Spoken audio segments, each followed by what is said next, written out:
Okay. Good evening, everyone. We call this meeting to order. Rich, we'll do the sunshine statement. Adequate notice of this meeting has been provided by a notice mailed to the Hopewell Valley News and the Trenton Times, posted on the bulletin board in Borough Hall, and filed with the Borough Clerk as required by law. Excellent.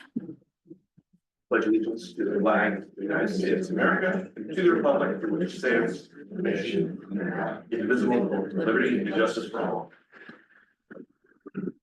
Mayor Kennedy. Here. Mr. Fuller. Ms. Hope. Here. Mr. Mackey. Here. Ms. Steeler. Here. Ms. Weaver. Here. Ms. Millennium. Here. All right, first item on our agenda is a resolution to go into executive session for potential contract negotiations of the sale of water utility and in connection with hiring special counsel for the same. Have a motion? So moved. Second? I'll second. All right. Whatever, doesn't matter. Sound goes faster. So, all right, Dibwitz. All in favor? Aye.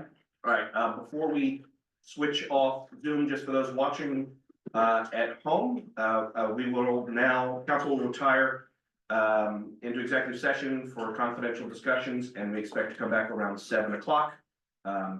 We will then open up the room again, both physically here at Town Hall and online via Zoom. And until then, you'll see a screen I'm about to show that says that we are in executive session. So I'm going to turn off the camera.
laptop this week. Do you want me to say it? It's the. All right, just, everyone, welcome for those online. We've just finished executive session. There's people, I think, locally who are going to be, joining us coming in. We're gonna take, an additional about 5 minutes just to assemble the room here. If you're online, you're in the right place. Hopefully you can hear us, and thank you for your patience. We will resume, in just a few minutes with the rest of our meeting. Apologies for, starting a little later than we anticipated. Thank you, everyone. What I said, I know you were.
Those online, we're gonna start in another, just about another minute, wait for administrators.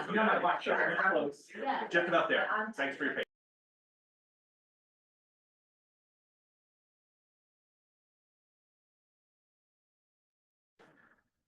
All right. Good evening, everyone, both online and here in person. I want to thank everyone both for coming tonight and for bearing with us. We had an executive closed session starting at about 5 and went a little longer than anticipated. So apologies and thank you all for your patience.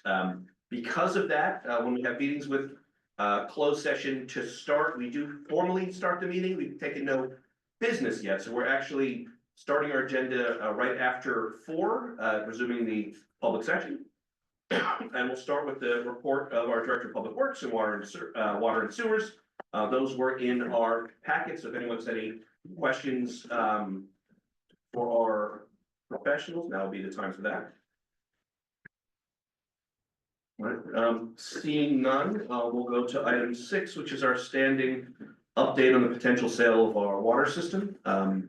As we've been talking for the past several months, we had put out what's first called an RFQ, a request for qualifications, that brought forth 3 different companies that we qualified as potential bidders who met the requirements to at least submit a proposal. We then had what's called a RFP, a request for proposals, where we had those 3 companies essentially give us their proposal and possible terms for the sale. Those were received last week and been being reviewed by our professionals and council. That was ultimately the purpose of our closed session excuse me, this evening. And later tonight, we will be doing a resolution to pick between the 3 companies as the one that we council is comfortable with negotiating with the hopes that we would work out with them terms of a deal that council would be comfortable bringing to this community, ultimately put on the referendum in 2025. Because the next phase of this process under the Water Infrastructure Protection Act, or WIPA, involves a negotiation with the chosen with the company that we're going to select this evening. We have to wait until the end of the negotiations to go through all of the details of their proposal, largely because they're not yet finalized. We're going to be going back to them to try to get the best deal that we can for our community. And once that's happened, the council will review it, essentially approve bringing it forward to the community. We'll start a process of the state approving the terms of the proposal, and ultimately, if all of those things happen, put it on the ballot in November for our community to decide if it's what's right for this community. Because of that, we will be taking that next step this evening with New Jersey American Water. Or at least that will be the resolution on the table to bring forward. But as with the recommendation of our water committee and our professionals.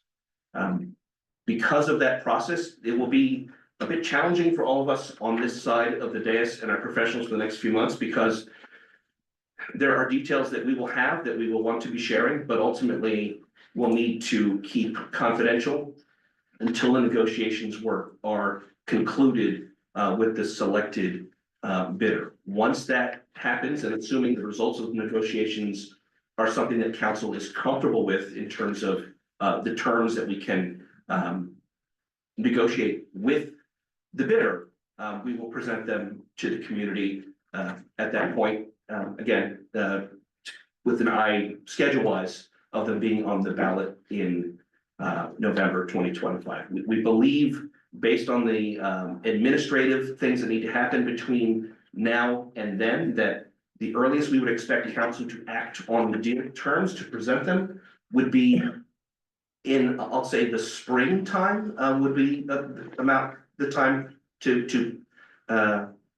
put them forward publicly, and then get the state approvals that are needed to advance to the next part of the process. Lisa, is that generally right? That's correct. It would be in March that we would need to approve a contract, and then it would be submitted to the DPU, essentially on or about April 1st. When we started this process, I believe we've all said, and I hope I speak for the whole council, is that our goal was to provide the community with options that would best serve Hopewell Borough and its surrounding users in terms of prices, services, and benefits to this community. We were lucky to have received 3 substantial proposals to choose between. And our excited is not the right word, but looking forward to trying to come to terms with the one that we determined to be the best fit for this community. Again, with an eye towards significant and I'll say immediate, there's still time to go, rate relief, debt relief for our community taxpayers, and improvements, substantial improvements in investment in the capital infrastructure of our community and service. Those were the categories more or less that concerned us as we chose between these vendors, and we're, again, I'll say, looking forward to having something to present to this community for us all to decide as Hopewell Borough voters whether it's the right path for us in November. I'll invite, this is a significant step for us, but one that is challenging because of the entering into negotiations part of it. I'll certainly invite the rest of the council if anyone would like to say anything at this point. I'm happy to open up the floor. Just one little thing, which is you beautifully articulated the priorities in terms of the goals. I just sort of highlight that also resolving the PFAS issue as soon as possible, which, is not an immediate public health concern, but it's something that is a concern to people. And that's obviously that's the essence of this quote emergent condition that the WIPA process is supposed to address. And so that's another. But thank you. So I guess the next period of time will be a little quieter than it has been the last couple months in terms of action items and back and forth communications with the community. While we are pursuing this, we will of course continue to be doing everything we can with our current system, continue our leak detection programs, continue to work with DEP on our grant proposal, and everything that we would otherwise normally be doing to make sure that we're in the best position to, if the community decides this is not the right way to go, that we're continue to be in the best place to continue to attempt to manage our system ourselves. With that, I'll start the first portion, the first of many public comment opportunities. As a reminder, we'll have 2 general public comment first now, then at the end of the meeting, we do have 2 ordinances, each of which will have their own public hearing section, one of which is second reading on the disabled veteran deduction for property taxes, the second reading on our range of water rates, and then later this evening, we'll have a resolution to adjust our water rates. If you recall, earlier this year, we set into motion revising the ranges, the higher and lower ends that our rates could be, so that we could have the opportunity to provide some rate relief to our biggest users in town. We've heard, I think, very consistently and been listening to the comments about how we allocate what we're spending on water now. That will involve, excuse me, a recommendation for a rate increase for most users, but a nominal one to allow us to provide a significant decrease to the businesses and users who use the most water. Ultimately, this does not change the amount of money this year that we're spending for water. It just allocates it slightly differently between the 700 some of us who pay into the system. Again, small increase for most everyone, and then a significant decrease funded by that for our businesses and big water users. And that will be in the resolution section, but also probably appropriate for the public hearing on the ordinance. So with that, I'll invite first those in person to come up to the front. We'll take comments from members of the public attending in person. Then from members via Zoom, we'll limit you, if we can, to 5 minutes for this first section. And a reminder that we're not able to take immediate action on anything that's done, but we will do our best to listen to your questions. And if we can respond, either do so this evening or direct our staff and professionals to help us to get back to you at a later time. So with that, please, we'll welcome public comment in person. And then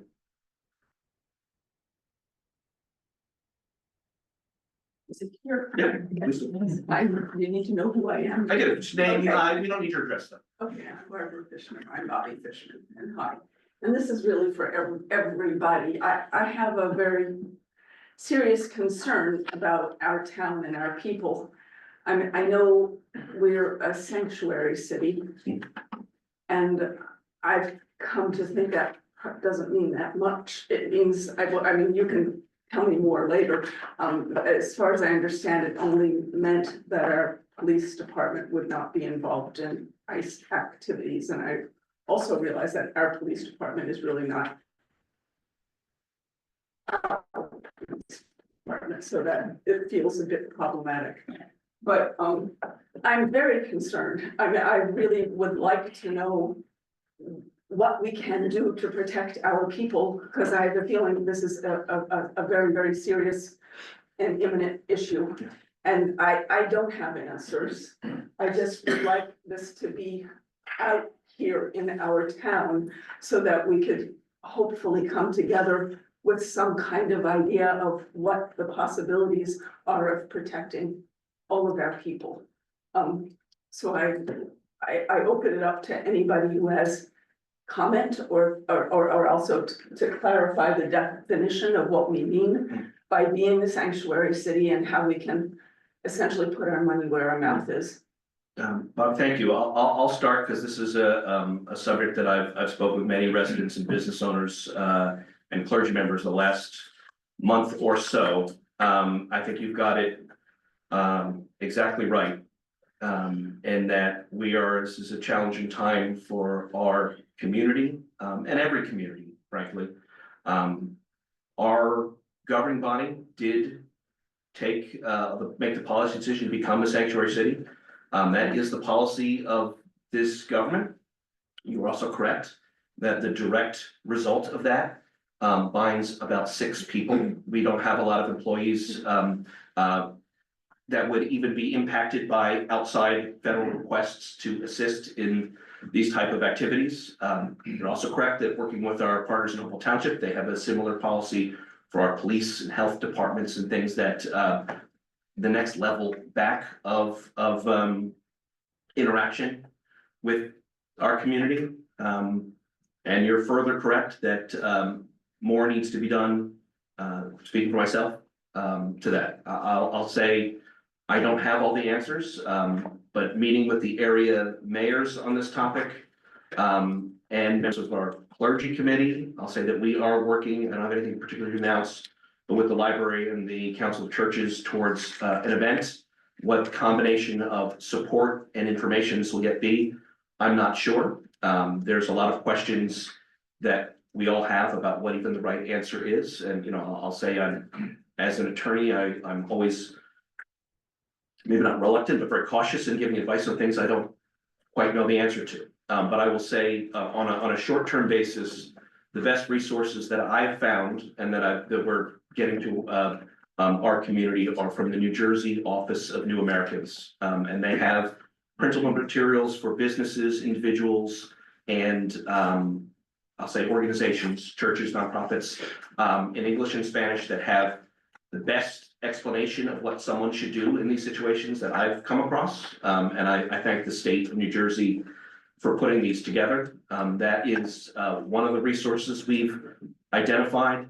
Again, working with the Mercer County mayors, we're looking to find more resources and have a better pulse on what might be happening so that we can coordinate when things are happening in Mercer County.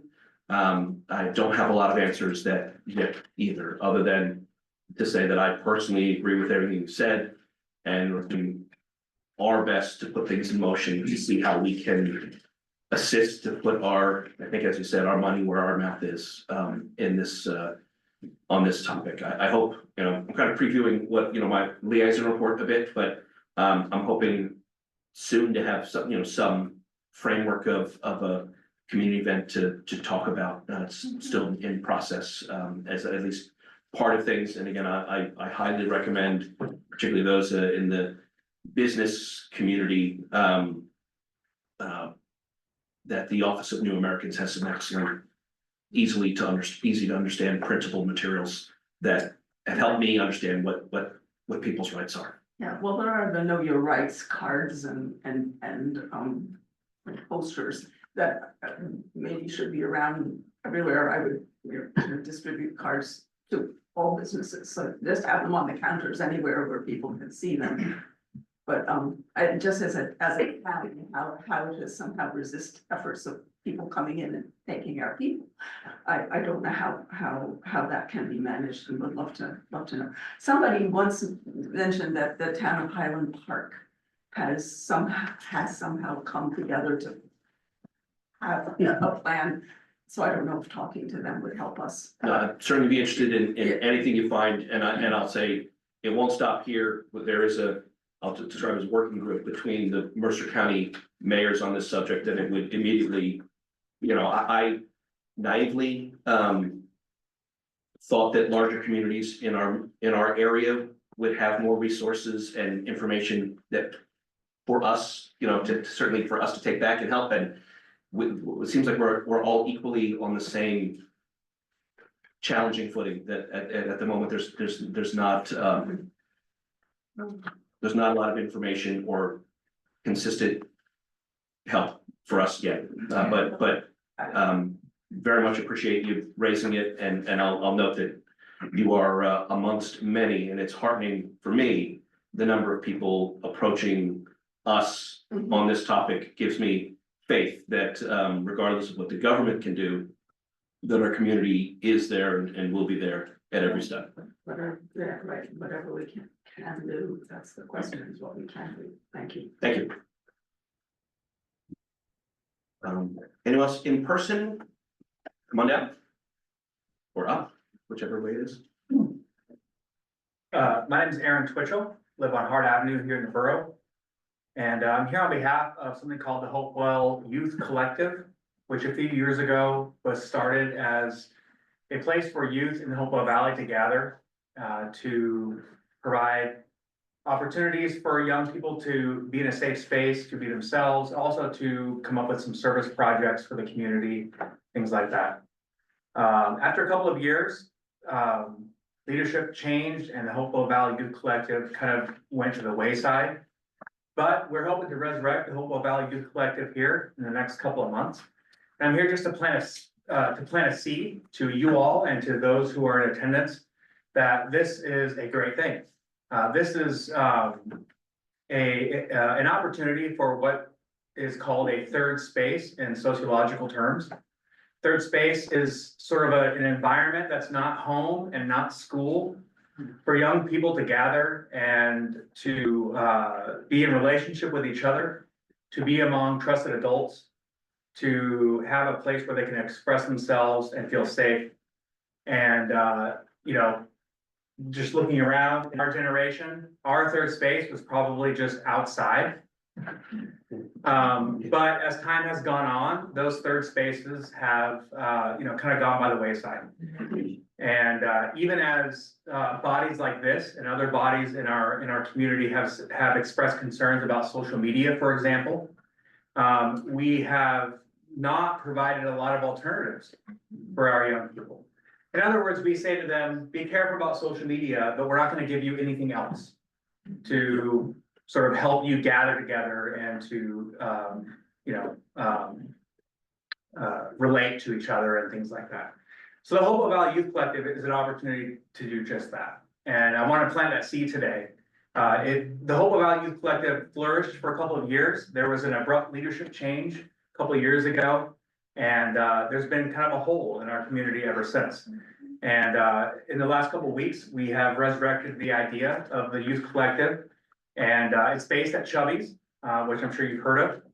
And it's a great space for young people to get together, adult volunteers who also attend. To provide a place for kids to gather, to be themselves, to be together, to undertake service opportunities, to serve their community, to make their voice heard, to flourish in their lives outside of school and home. And so we're doing that again. And I just wanted to introduce that idea to all of you here today. I plan to get on the agendas of the governing bodies of our community, the township, Pennington Borough, Hopewell Borough, officially as time goes on. But because I know that you are a group that values people coming and making these kinds of announcements, here I am tonight to just say to you that, that we're here and we have big ideas and big plans.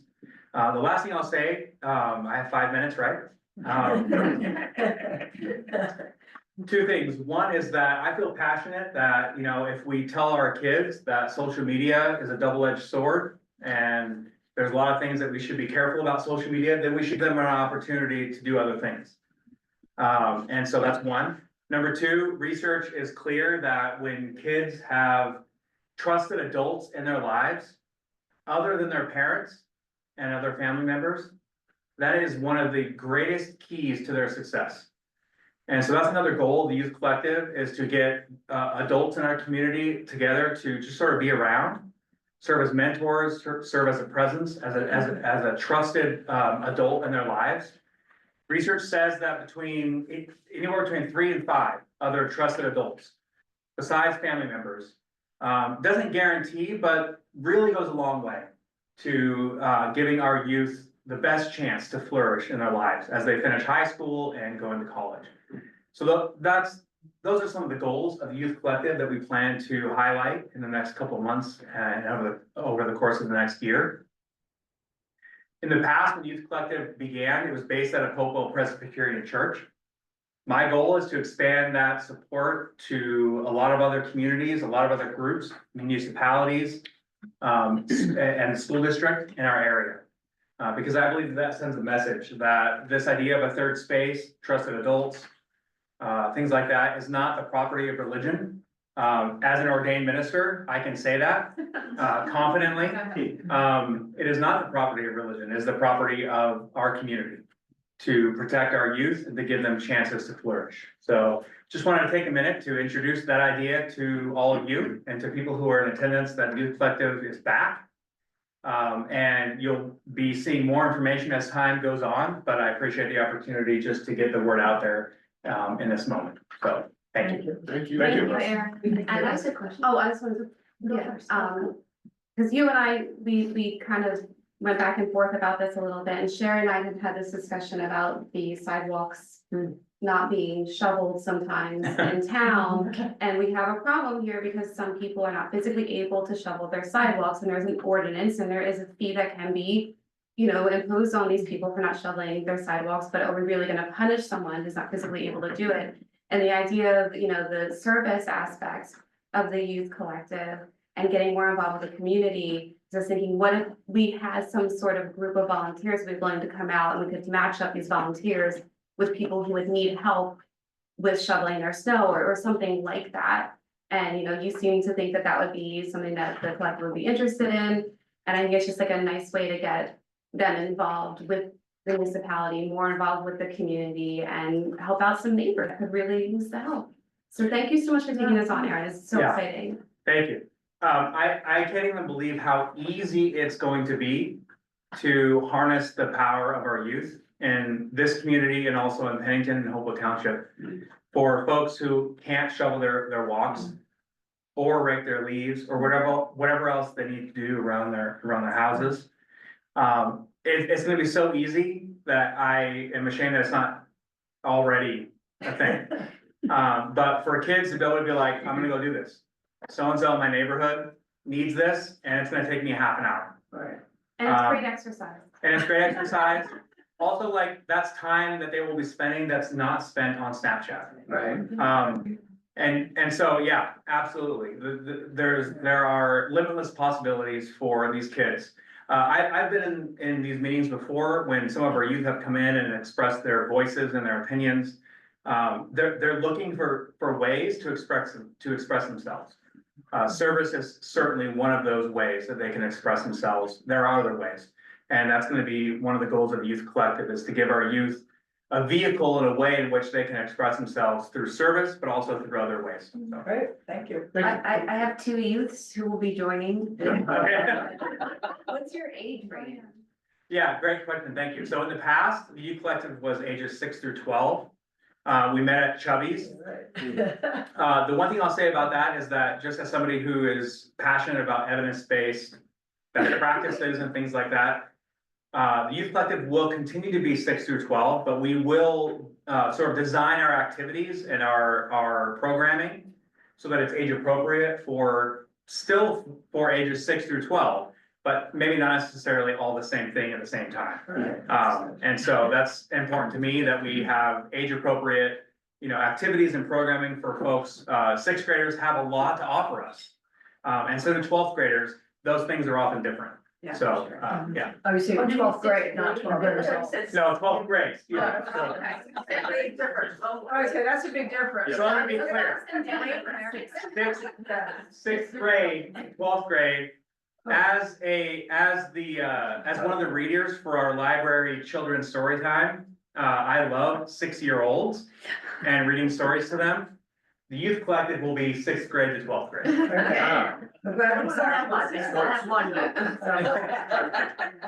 Thank you so much. Thank you. Anyone else in person, or if you're online, please push the raise hand button. We recognize you. Seeing none, I'll close the first of many public opportunities look for a motion to close the first public comment section. Second, Deb, all in favor? Moving next to agenda number 8, the minutes from our last 4 meetings, though this included executive sessions, so it really was just 2 meetings. We met twice in January, and each of them had an executive closed session, so. I have a quick correction to one I found typo. Harvest Fair, which is referenced in the January 2nd, is September 20th. It says the 21st in the minutes, which may have been what Scott said, but that's a Sunday. Harvest Fair is definitely on a Saturday. It's right on the recreation. Right, yeah, I just. So what's the correct date? We did September 20th, yes, Okay. just so it's in the minutes. Is there any other discussion? I'll take a motion to approve all 4 of those minutes in order. So, do I have a second? Second. All right, Anthony, thank you. All in favor? Opposed? Thank you. Next, we'll move on to, we've got 2 public hearings. The first one, ordinance 892, second reading, public hearing for disabled veteran deduction. Richard, you could do the read it by title. An ordinance to amend the code of the Borough of Hopewell, Mercer County, State of New Jersey, to add disabled veteran property tax exemption. I believe, if I got this right, this is a state program that we implement to provide a property tax benefit for disabled veterans.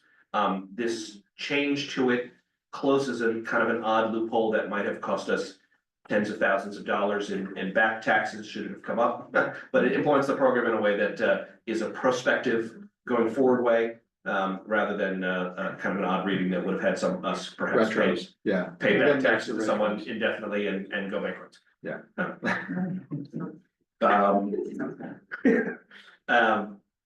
I'll open the meeting to the public for comment, discussion, and hearing on ordinance 892. If you're interested, come to the front, or if you're online, please push the raise hand button. I'm not seeing either, so I would take a motion to close the meeting of the public for this public hearing. Second? I'll second. Deb, second, thank you. All in favor? Aye. I'll look for a motion to adopt ordinance 892. Anthony, do I have a second? Second. David, thank you so much. Mr. Fuller? Yes. Ms. Hook? Yes. Mr. Mackey? Yes. Ms. Steeler? Yes. Ms. Weaver? Yes. Ms. Lanius? Yes, Right. Next, we will, item 10, ordinance 893, public hearing and second reading of ordinance to adjust the ranges of our water rates. Reggie, if you could read by title. An ordinance of the Borough of Hopewell, County of Mercer, New Jersey regarding water, fire hydrant, and sewer rates and standby fire connection fees, and amending chapters 10 and 17 of the revised general ordinances of the Borough of Hopewell, 1975. So usually when we change water rates is because we need to collect more money. The purpose of this exercise is not necessarily for that.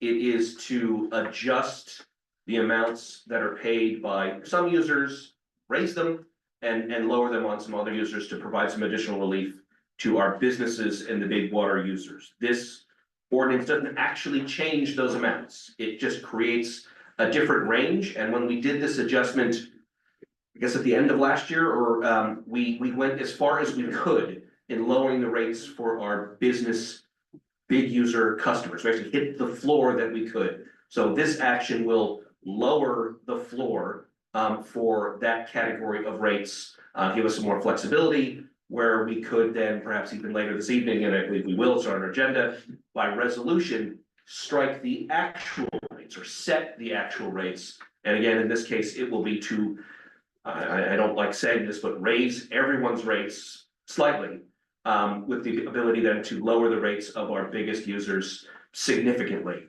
to better find the balance between what homeowners and small users pay and our businesses.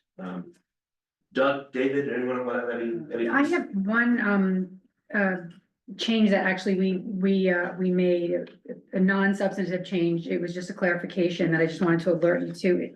Between the ordinance that was introduced and this ordinance, it has an effective date for these different provisions of April 1st, 2025, because that's when the rates go into effect. Then they'll be charged for the, I guess the third quarter, right? For April. Is that how it works? The bill. The billing. Yeah. We had in here originally, I think it was February 14th or February 10th. I can't remember which one it was. but February 14th. February 14th, but that was incorrect. It should have been April 1st. So we made the correction, so it's clear that these don't go into effect until April 1st. And that's a non-substantive change. It doesn't require a reintroduction. It's just like I said, just a clarification. It doesn't. And so you're talking, so we weren't really planning to spend everyone's Valentine's Day adjusting our. No, because it's almost, it would be almost impossible. I mean, I guess it's not impossible to do that, but it's impossible. No, appreciate the correction, Sorry. and I also appreciate that it's non-substantive, so we don't have to. No, you don't restart have the to process. start over. And this also includes, we didn't have before in our prior ordinances, quarterly fees for standby fire service and also for our fire hydrants. We're at, the floor is zero. Yeah. So we haven't spoken to the folks about this, so that's what we're gonna, in our rates, it's gonna be zero until we've reached out to all the, folks that would be impacted by that. Right, ultimately, on our books forever were some fees that we've never collected, and this action will set the range so that we can actually officially set these at zero for a while till it needs to be adjusted substantively. And just to add, so again, the way it's structured is the ordinance with the ranges, then they actually set the rates by resolution. So we're able to have the flexibility to do that. If our circumstances change and we need to make an adjustment within those ranges, we don't have to introduce a new ordinance, we can simply do it by resolution, so it gives us maximum flexibility to manage. Excellent. I'll open the meeting to the public for the public hearing, comments, and questions about ordinance 893. Both in person, please come to the front. If you're online, push the raise hand button. I'm seeing none. I'll take a motion to close the meeting to the public for this portion. No? All right, well, take David's first, I need a second. All in favor? Aye. We'll next take a motion to adopt ordinance 893. Krista? I'll second. Sherry, thank you so much. Mr. Fuller? Yes. Ms. Hook? Mr. Mackey? Yes. Ms. Steeler? Yes. Ms. Weaver? Yes. Ms. Williams? Yes. Our next item is a first reading of ordinance, which means that next month we'll have the public hearing on it. Those who follow this closely, ordinances or kind of changes to our laws require 2 votes, 2 meetings, the second of which is the public hearing and comment opportunity. This is kind of to put everyone on notice that we're going to talk about it next month as first reading. Reggie, if you could read by title our grease trap maintenance ordinance? An ordinance of the Borough of Hopewell, County of Mercer, New Jersey, regarding the borough's sanitary sewer system and grease trap specifically, and amending chapter 17 of the revised general ordinances of the Borough of Hopewell, 1975. Okay, A little explanation, context, or, it's an exciting topic, grease traps, I mean, you know. you can- Yeah, talk about really tough. romantic, right? Yeah, but I mean, then it's a big one, because, so grease is fundamentally the thing that, when we have a sewer clog in our sanitary system, that's what usually causes it, and. And it's, restaurants have grease traps, which basically, you know, the water goes through it, the grease floats, and it gets skimmed off, you have to maintain them properly, they don't work properly, so you have this vault and it gets full of grease. So maintenance is a big deal, inspections is a big deal, otherwise these things don't really function. If they don't function, you get a lot of grease in the system, you get clogs, it can back up into people's basements, this is what's happened. And so, it's always been an ongoing issue. It's also an issue at the treatment end for the sewer plant, because grease adds to the expense of treatment. So the less people put down their drains in the first place at home, you know, if you have that bacon grease and you can wrap it up in a piece of paper towel and put it in the trash and not damn your drain, that's a good thing for everybody. Restaurants obviously are dealing with higher amounts, but it is, this has real consequences for people that could be at the other end of the backup. So it's a good thing. Was the health department involved in inspecting them? I believe they're the ones that. The health department, yeah, the Yeah, the township, yeah. Because they're interacting Yeah, we with had a- restaurants and so on. So We they were got- doing the inspections, Doug, or? It's an annual inspection, and what we're adding is that a certified, a licensed plumber has to do the inspections. Right. In order for the establishment to get the renewal of their license, Thank you. so. Excellent. I'll take a motion to introduce ordinance 894 with their grease trap payments. Like to introduce that. David, wait a second. I'll Anthony, second. that's I'll your health second. department. Excellent, Yeah, thank you. You get that. Mr. Fuller, Ms. Yes. Hook, Yes. Mr. Mackey, Yes. Ms. Steeler, Yeah. Ms. Weaver. Yes. Ms. Williams. Yes. All right, we next have our consent agenda, a couple of notes, and I will request perhaps at least one be taken out for Council President Mackey to introduce for 37, as well as a redevelopment project that I'm recused from. But as said before, as part of the ordinance, we just set the ranges. Now we're able to, by resolution, set the rates again with a slight increase to everyone. But we would think appropriate and significant downward positive adjustment for our businesses to further find the right balance between what everyone is paying at this point. I had a quick comment about one resolution, 2024, I'm sorry, 2025. Wrong year, 39. That's the resolution awarding a contract to the Dakota's law firm. It should be 49,000, not 48,500. That was my fault. I should have amended that, but so it's $500 more. Right. And that's it. So that's, You'll send it down? yes, I'll send you. Yeah, so I just wanted to make sure that was. That will be, that's the law firm that will be assisting us with the negotiations on the sale of water system. Certainly happy to take any questions or thoughts, pull out on any other resolutions. Otherwise, I would take a motion for 36 and then 38 through 43 is the motion I can accept as Right, and I can, so we're gonna do 36 separately, that's. We're gonna do 37. 37. Okay, yeah, so I can talk about 37 whenever you want me to. Well, but why don't we take, we'll take the motion for the other things and then, okay. and you'll be free to, as Vice President, take and talk about. that. 36, 38 through. So almost Yeah. in the. All right, so we've got Deb moving. I have a second. I'll second. All roll call. Mr. Fuller, Ms. Hook, Yes. Mr. Mackey, Yes, Ms. Steeler, Yes. Ms. Weaver. Yes. Ms. Williams. Yes. All right, I'm gonna step aside and Council President Mackey, if you wanna take care of resolution 37, and we'll go very far. Okay. so resolution 37 is to hire Phoenix Advisors, who is currently our financial advisor and bond counsel, I believe, correct? Yeah. Not bond Oh, counsel. not bond counsel, okay, and they're actually providing financial advice, for example, in connection with the part of the sale of the water utility and other matters. And this is for an additional, contract, additional scope of services that's specifically related to, the redevelopment of Hopewell 57.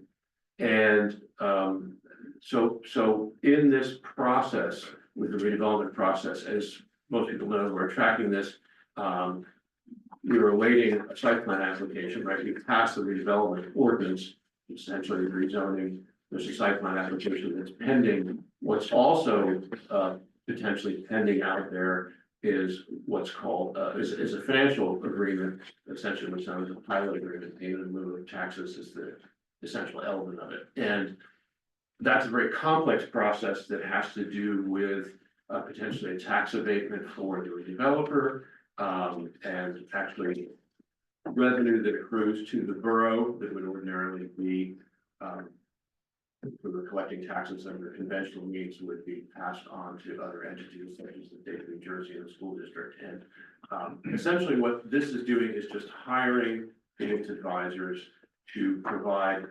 financial and technical support basically on all the elements of that financial agreement, that pilot agreement that has yet to be executed with the redeveloper. And some of the important elements of that are looking, so the way this works, as I understand it, is the redeveloper comes to us with a proposal and says, this is the agreement that we'd like to have. And as part of that, they have to do an extensive fiscal impact analysis on the borough. So that analysis would include things, for example, like the potential tax revenues that would accrue, or the revenue that would accrue to the borough, the impact on school services, you know, how many children are projected, for example, to be added to the school system as a result of the redevelopment. And other elements of it in terms of, you know, public services, additional public services that might be required. So basically all the financial and fiscal aspects of that. And so they come to us with a proposal, and then our experts review that proposal. They may ask for additional information. They would look at how these things are done through modeling of these various aspects, and they'll look at their calculations, review them critically, and make sure that what's being proposed is, you know, viable. And then a second element of it is if we're looking at this payment in lieu of taxes, which essentially is diverting some of the tax revenue that would go outside of the borough, how that might be used, what would be the most beneficial use of that money. So for example, you know, you could decide that a certain amount of that money is going to the school system to offset the additional cost of education for the new students that might be coming in as a result of redevelopment. You might decide that there are other municipal uses for those funds. And you're also looking at the duration of the agreement and the amount, every single aspect of it. So long-winded explanation, but that's essentially what Phoenix advisors would be supporting us on. And the objective is to make sure that whatever agreement is struck between the borough and the redeveloper is agreement that is in the community's interest, that it is optimized to provide the maximum benefit to the borough.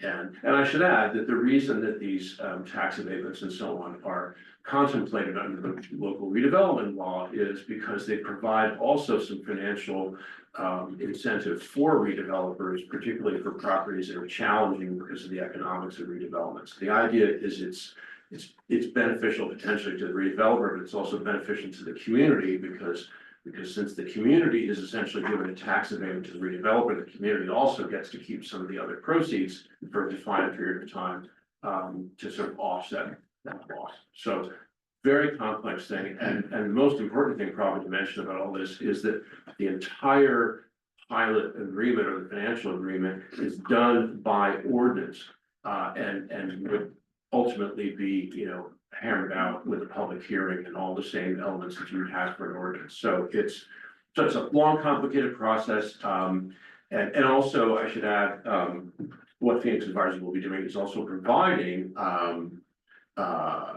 presentations to educate the public and the council on how all this works and what the critical elements are, so that everyone has an understanding of what it is that we're doing and why. So That's good. long-winded answer. Not from you, Jim. No, relatively speaking, maybe not. Do you got anything out there? No, I think you got it. We let Ryan back in. No, no, no, Motion. All right, so I will entertain a motion. I'll move. Okay. Second. You wanna go? Okay, I'll second. Roll call, please. Mr. Fuller? Yes. Ms. Hook? Yes. Mr. Mackey? Yes. Ms. Steeler? Yep. Ms. Weaver? Yes. Ms. Lennox? Yeah. Thank you. All right, now. Right. There we go. Were you listening? All right, thank you, everyone. As a reminder, and I probably said this, but it seems so long ago that items involving that redevelopment, because one of my colleagues at my employer is involved in the project, I've been recusing myself from even the most remote part of it, and that includes appointing our existing contractor, right? Item 13, I'll take a motion to approve claims for payment. I'll move. You have a second? This is a roll call item. I didn't hear who's second. Oh, Tim. Mr. Fuller? Yes. Ms. Hook? Yes. Mr. Mackey? Yes. Ms. Steeler? Yes. Ms. Weaver? Yes. Ms. Lennox? Yes. I guess I don't believe these need to take action, but I'm really, I want to thank newly retired EMT and resident Steve Webb, member of Station 52, for taking on our OEM coordinator role, and as well as really the rest of the volunteers in town. But for those listening or here in person who would like to be more involved, there are several volunteer opportunities still in our community. I'm always happy to talk to people about how they'd like to give back to our community, and very thankful to everyone who steps up to do so. There's a lot of great opportunities to assist on all of the committees that our council members here oversee. So thank you for everyone who volunteers, and if you'd like to get more involved, please see any one of us, and we can talk about what the opportunities are. With that, we'll start our mayor and liaison reports. I'll start with Anthony, because I believe you still kind of are off the hook for much substance. But I'll let you have the floor for a minute if you have anything to add. Yeah, absolutely. I was looking forward to talking about the grease trap ordinance, but that thunder was falling. Come back for a second reading, so we can talk about it again. Just a couple of things from the Board of Health meeting. So, first of all, we'll have to make an amendment to our contract with the township for animal control services. It excluded cat colony control, which apparently should not be excluded. They So we'll have to- afford it initially. Oh, is that way? Yeah. So that will be added, we'll have to make the amendment this year to get that corrected. Completely unrelated to that, there was also a very interesting epidemiology report prepared by a Ruckus student, which I think is given us probably the first complete picture of the demographics of Hopewell. It's drawn from so many different sources. I think it would be great if we get that published on the borough website, because I think it gives you a complete picture of the population from both a health and a socioeconomic perspective, so it'd be good for many different purposes. Then finally, as many people know, the township hosts health-related clinics for the public, and there'll be one on blood pressure and blood glucose, which I didn't think were related to each other. But anyway, 14th of February, yeah, 14th of February, at the Hopewell branch of Mercer County Library. Thanks so much. And we'll start outside in. Heidi, you want to go next? Hopewell Valley Open Space Advisory Committee, their first meeting is February 19th, so I haven't been yet. So we'll report on that next time. And the Hopewell Valley Green Team, we hosted a successful community potluck at the train station, in January. We had 24 people come and got a new volunteer as well. We are still looking for more Trex volunteers. That's the plastic collection. So if anyone is interested in helping collect, sort, or transport plastic film, please reach out to me, because we do need a few more hands on deck on that one. We do hope to do 3 potlucks a year, so we're hoping to do 2 more this year. There was also a pollinator garden workshop, which was sold out it was a free workshop, but it was, completely sold out. And a huge hit. One participant described it as informative, inspiring, enjoyable, and just was really impressed with the range of information provided about planting a native garden. They are going to be doing more of those. The next one will be at Mercer County Library in late April. That will be announced shortly. And there will also be a butterfly workshop with the Hopewell Public Library, April 9th. These are all part of the National Wildlife. It's the, I'm forgetting the official name of it, folks, National Wildlife Habitat Program that we recently joined. Metal recycling is this Saturday, February 8th, from noon to 3 p.m. That is available to everyone, and it is at the Township Public Works Building. You can recycle anything that is at least 60% metal and does not have any wood or anything hazardous such as propane tanks, batteries, or appliances with coolant. If you have any questions, just go to the Hopewell Valley Green Team website. Sorry about that. And electronics recycling, I tell you, sorry.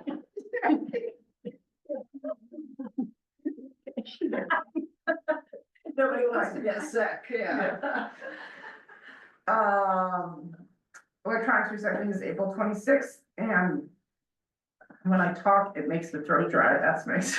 So, and the Pennington EC is going to be holding a recycling webinar on how to recycle. And once we have that date, we will share that with everyone. Thank you. Jay, you wanna go next? Sure. I'm new to the EDC and, we're going through sort of a revamping and trying to, sort of get back to basics of what an EDC should be. I talked to Doug a little bit about what, the EDC from, Highbridge did, so I think we need to get back to what EDC is supposed to be, like a public advocate for businesses working with our administrator, and we have a mission statement now. We've got some really aggressive but exciting objectives. We have a brand new member as of tonight, and so stay tuned, because I think we're gonna do some really cool things for our businesses.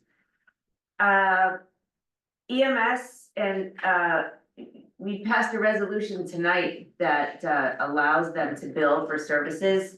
I don't know if people knew this, but all your ambulance services here were free. They have been forever, which is great, except that when they bring someone to the hospital gets all the insurance money. So this allows our department to bill and recoup some of that money, which is huge, and it's a soft bill too, so no one's gonna come after you if you can't pay it, but if that's gonna be really big for them. They had 548 calls last year, so that's 548 unpaid calls, so it's this could go a long way.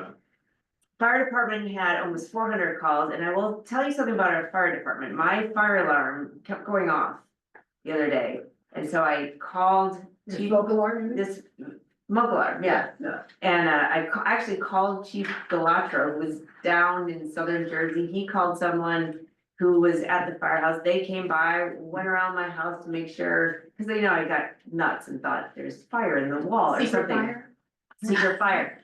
But they were so nice, and they went, because I didn't call my neighbor Dave, who normally would do that for me. And brought me new fire alarms, so it's great, and we're really lucky to have such a responsive fire department who could do that. They did that for me once. Yeah, they're great. I'm glad that's all I ever have needed them for. Senior Advisory Board, there's tons of senior programming happening all the time. Check their website. I'm not saying anyone here needs it, but there's an AARP safe driver class. I might take it, because I think you can get a I think we discount. all need it, everyone. Yeah. They lower your car insurance if you take that, so it's worth taking. That's right.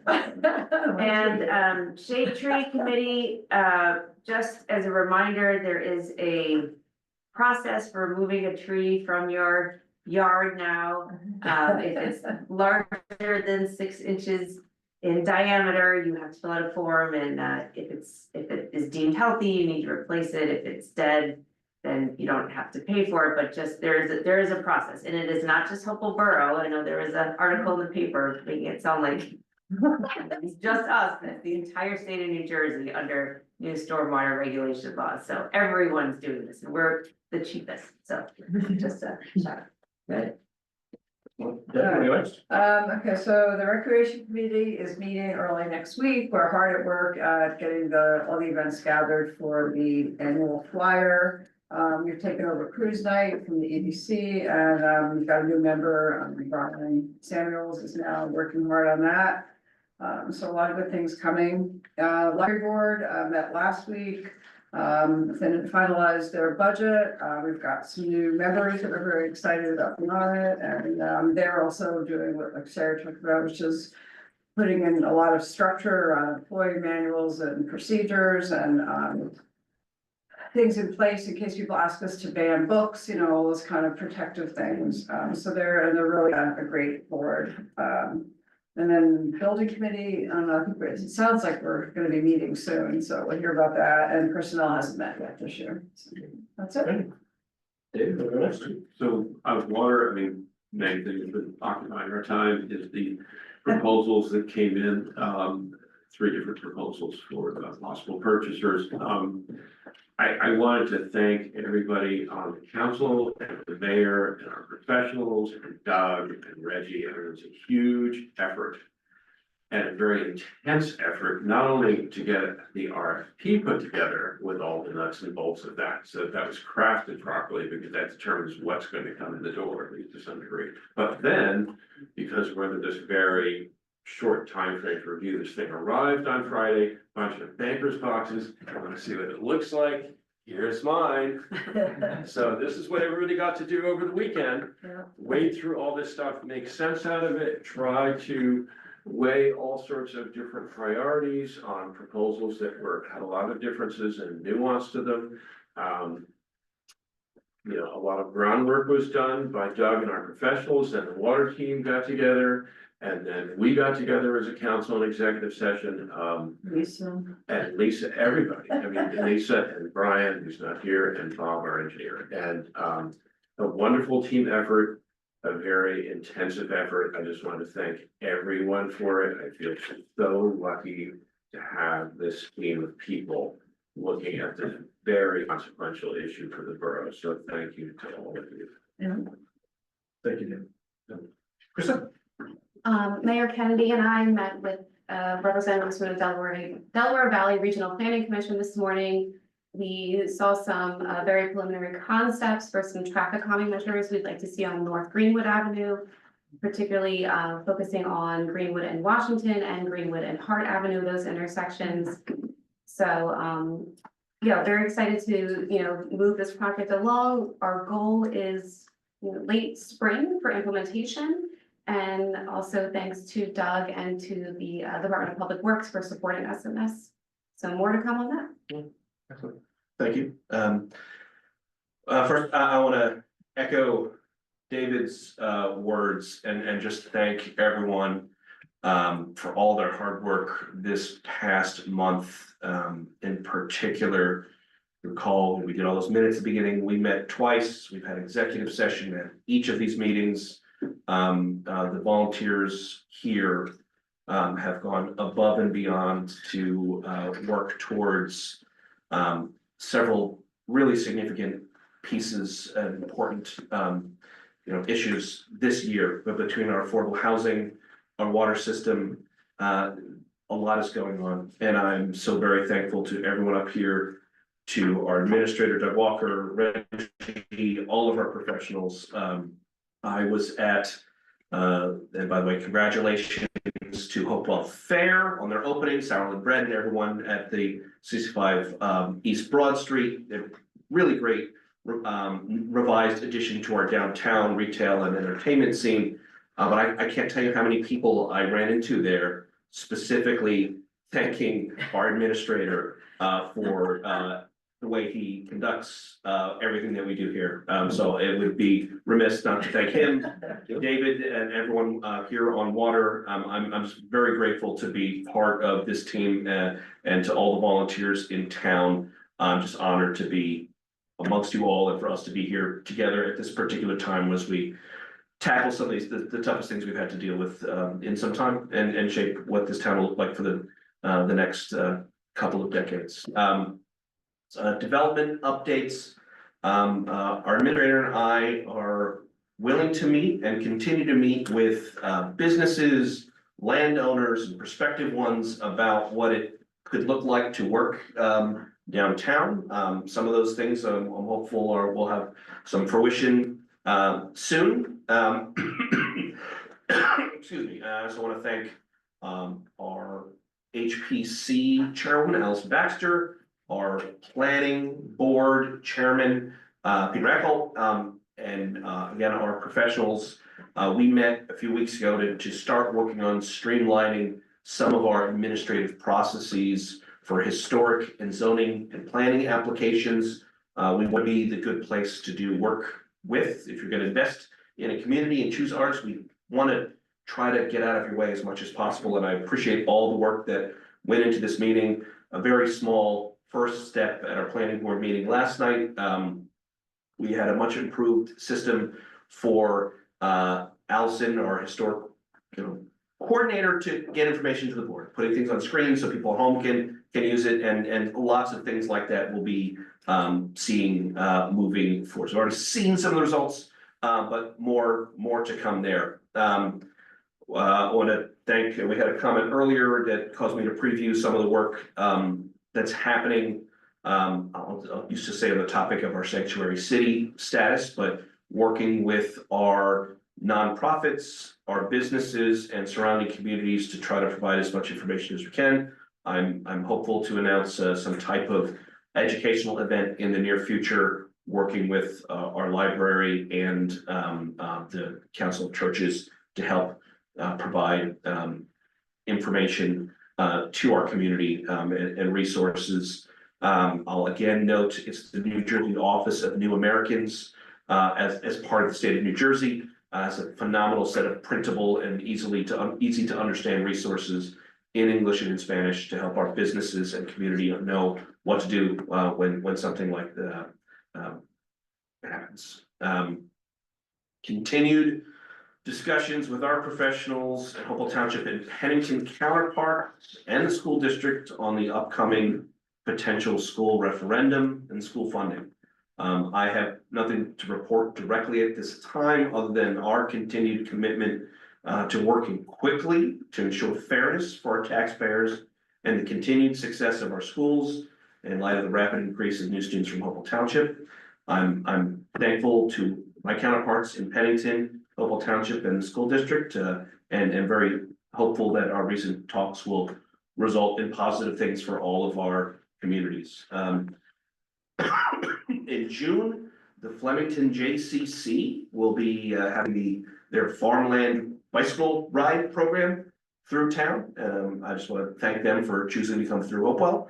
As it comes closer, more information about hopefully helping people know where to stop in town and take advantage of our businesses. What is that? What is It's the Jewish Community Center of Okay. Flemington. It's a large scale 60+ mile kind of community bike rally and tour through the farm areas, and they'll be coming through here as the date is confirmed. I'll get it out to everyone, but I'm just happy to see them choosing Hopewell for the event, and excited to have there be an option, for perhaps our businesses to take advantage of it. Yeah. Well, thank Krista for her work on the public safety improvements and the trail connections and this demonstration project that I'm excited as that starts to accelerate.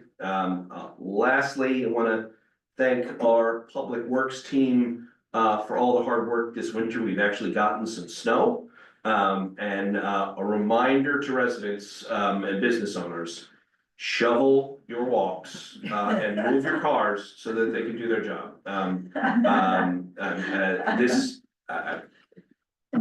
am a bit serious here.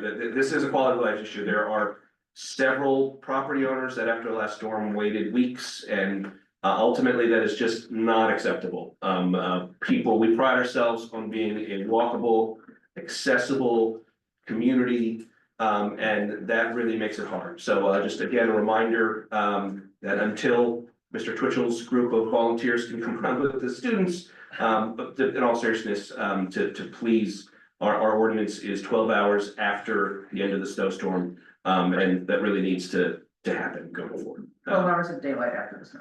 Yeah, well, It was half 12. That means that means it's an important difference. If the snow stops at 8 PM, you don't have to have it shoveled by 8 AM because we're all in bed then and it's dark. Got it. You need 12 hours of So you daylight. better get up early. You do, That's yes, 12 yes, hours. please do get up early. And that's it for me. Doug, before we open to the public, Just a anything few like that from points. your report? Yeah, just a few points. We closed our 2024 financials, working with Diane. And we had some unexpected expenses, but we lived within our means and no emergency appropriations, so we're good for 2024.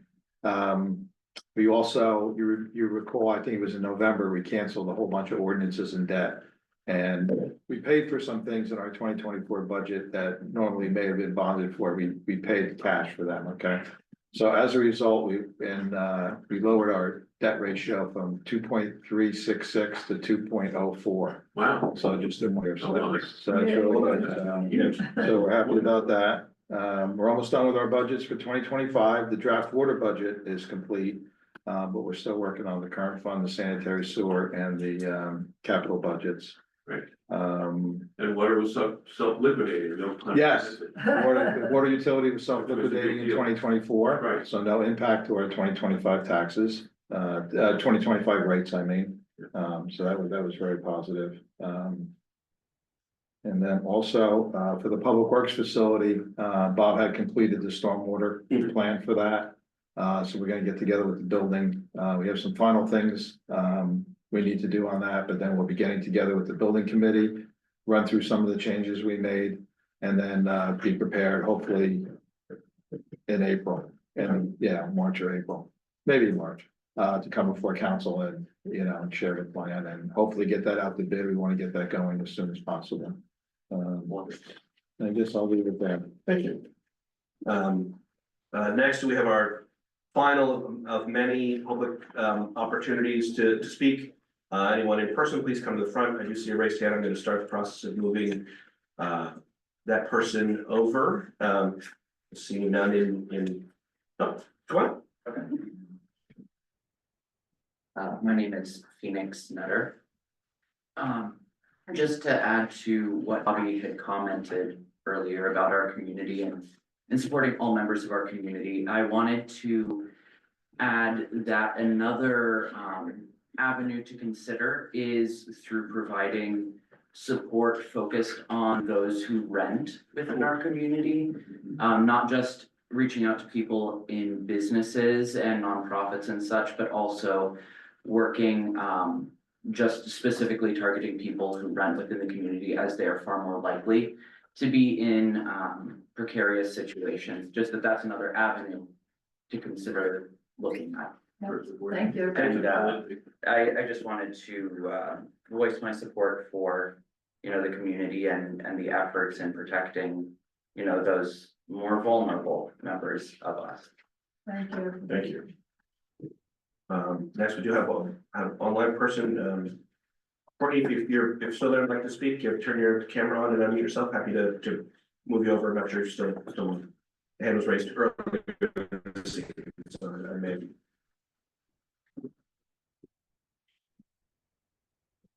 See, the hand's been lowered, so I'll take that as a no, actually, for any online speakers. So at the moment, I don't see any online speakers or anyone here in person. Just one more chance, if you would like to speak online, either push the raise hand button or unmute yourself. And happy to bring you over. Seeing none, I'll take a motion to close this second or fourth, really, public comment portion of the meeting. Hi, I'm so sorry. I couldn't get my thing figured out. I'm so sorry. I'm embarrassed. So the floor is yours. I'm sorry. Thank you. I was doing all kinds of things. I'm too old for this. Thank you. Thank you. Thank you for having this meeting. Thank you for having it online. Thank you for your service. All of you, and for all of the things you've been doing for this community. I just was wondering, I couldn't quite make sense out of when Mayor Kennedy recused himself and Councilman Mackey was talking about the water system and how it related to the 57 Hopewell redevelopment. So if you could explain how those things are connected, that would be helpful. And that was my first question. My other question is that I was part of a group that got some circulated petition to put this up to a vote for the community, whether we would sell the water system. And I'm just wondering, this will come up for the vote this coming November. What the council has been doing, in what actions they've taken in terms of thinking about if that carries where the community votes against the sale of the water system. Do you have a plan in place? Do you have plans in place of how you might go forward if the community decides not to sell the water system, as opposed to, planning for the sale of the water system? I would just be interested to hear if you've thought through any kind of plans and processes for that outcome of the vote. Thank you. That's all. State your name. My name is Courtney Palmbush, and I am a resident in Hopewell Borough. Thank you. So the information I was discussing about Hopewell 57 has nothing to do with the water system. That has to do with the financial agreement that would be has not been, but would be executed in theory between the borough and the redeveloper of Hopewell 57. So that's not a water related issue, and that was actually why Mayor Kennedy had to step out of the room, because it's related to Hopewell 57. Sorry, but you did actually mention something about the water system, the sale of the water system being involved in the redevelopment of Hopewell 57. You did. I can tell you that they're just completely separate issues. There were a series of resolutions that were all listed together, which Hopewell 57 was taken out. The financial arrangement for Hopewell 57 has nothing to do with the water system, nothing. Absolutely unrelated. So I think you misunderstood. There just is no relationship between those two things. There was a very specific set of, the only thing I may have mentioned was that Phoenix Advisors, who is the person we are retaining in connection with Hopewell 57, has also supported us on financial advice for the water system sale. That would be. And I think that's important. Yeah, see, I think that's a very important little detail that needs to come into when we're talking about this. Well, let me ask that question, please. It is an outside firm that has already been retained by the borough that provides financial services. We have a separate scope of work specific to Hopewell 57, which is what the nature of that resolution was. That resolution and what I was talking about is completely separate from what's going on with the water system. So Phoenix No, but Advisors. you mentioned the water system when you were talking about when Mayor Kennedy recused himself and you took over, you were talking about water in relation to Hopewell 57. So that's what I was asking you to clarify. No, I'm going to jump in and thank Council President Mackey for clarifying the lack of connection between the two. I will say that the Phoenix Advisors has been the municipality's general financial advisor for, I don't know, better part of a decade on all of our bonding, tax, and really any kind of financial issue. When there is a new matter, we have to re-engage them with a budget and scope for it. So they'll be working on that project, just as they would be working on if Castoro's needed financial advice for a redevelopment there. Or they likely were part of our discussions for the what we call the sawdust redevelopment on Model Avenue. They are generally our account's not the right word, but they are our municipal financial advisors in every respect. They prepared a report for our water system. They seems like they will be supporting us on Local 57 and just about everything that we do. Similar to, for example, the borough engineer who provides services related to the planning board, they provide general services to the borough. Okay, can we move on to the second question, which is, has the council prepared for what might happen if the community votes against selling the water system? Have you pursued options? Are you thinking about that? Absolutely. Can you provide, maybe in the next meeting or just in general, the ways in which you're pursuing that?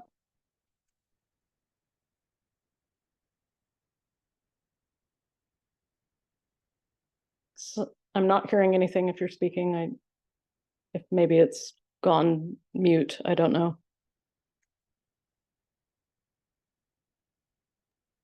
Thank you.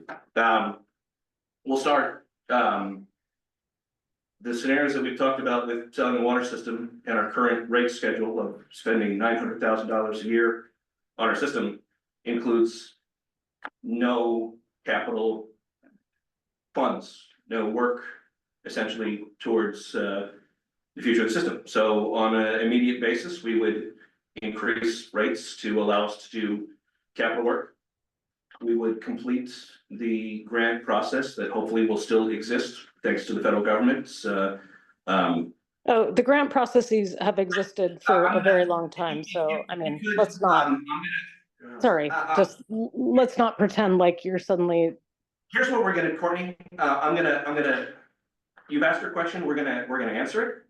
Okay. And I'm gonna ask you to not interrupt us going forward. Sure. Is that something you Please can do support? answer the question. Please do. Thank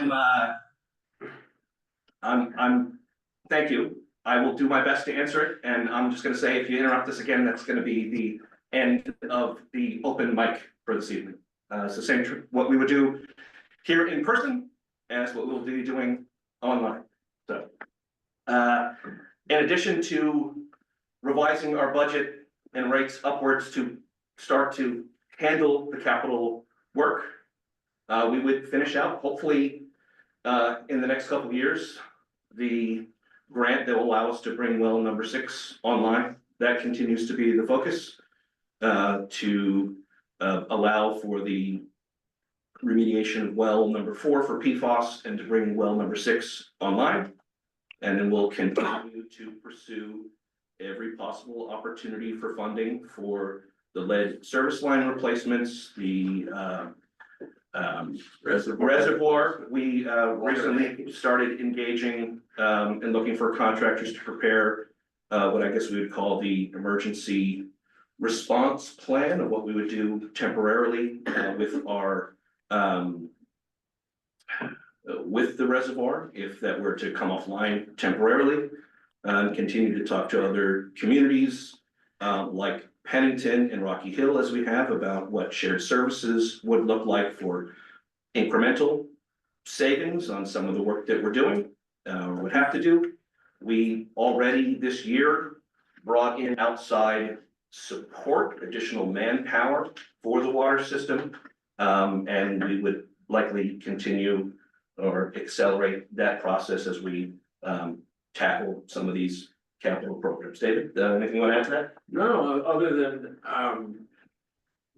we periodically stay in contact with the DEP on the progress in terms of looking at the possible sale of the water utility. They have been basically holding our grant in place to preserve that option. They're waiting to find out where we're going to go, if we're going to sell the system or not sell the system. The idea is to preserve our options in the event that we don't sell the system. And the DEP understands that. They've been working with us on that basis from the beginning. I actually just contacted them last week to just remind them that, we don't know what the outcome will be of the referendum process and to make sure that they know that we are still, want to keep that open as an option, and actually ask them to give us an update on what, if anything, in Washington may have happened that could potentially affect it. Just making sure that that money is available, because it's a critical aspect, a critical resource for us. Again, we've done a bunch of work on estimating costs for critical repairs, water mains, replacing the reservoir. This is millions and millions of dollars. I mean, we have, looking at a 5-year capital plan that's somewhere in the order of, I'm gonna say $7 to $8 million. For capital things that we would have to take on. We've been looking at financing for those projects now for several years. We have a pretty good fix on what the options are. They're not necessarily all that attractive, because there aren't that many grants available for many of those things. For the PFAS, yes, not so much for water mains and for, I mean, there are low interest loans and there's principal forgiveness, but we've spent a lot of time looking at financing options for that, because all that is part of our analysis of the decision-making process of whether or not to sell the system. So just to be clear that we didn't somehow decide that we're barreling down the path towards selling the system, we don't have to worry about anything else. That said, we've been holding off on major capital expenditures because it doesn't make sense to incur a bunch of debt on things if in fact the system gets sold. So the decision-making process on that, it hinges largely on whether or not we sell the system. May I speak? I'll give you can have a follow-up. Yeah, sure. I'll say you've exceeded your few minutes, but we're happy to continue. I understand this, but the problem is that these decisions affect the community, all of us in the borough. So when you say we've been reviewing this, we've been looking at this needs to be made more public than it has been made. And also, what I find troubling is that, you know, I would just say that what would be fair, what would be right, would be if you would present both possibilities, okay? We sell, we don't sell. And unfortunately, and I'm not, you know, I'm just saying what I've gotten from these meetings over and over again is that you guys are pro sale. And I don't think that's right because it doesn't represent the community. So you're often promoting the sale of the water system, and that is not necessarily what the community wants. And I think that we need to get honest here, and you need to recuse yourselves from what you think and let the community decide and present the information fairly. And I don't think that's been happening. And this is why I'm here tonight, because I'm not trying to give you a hard time. I'm not trying to create problems. I'm just telling you, I don't think what you're doing is right for this community. I think you need to be fair. There are enough people who signed those petitions who said they do not believe that we should sell the water system, and you are pushing the sale of our water system.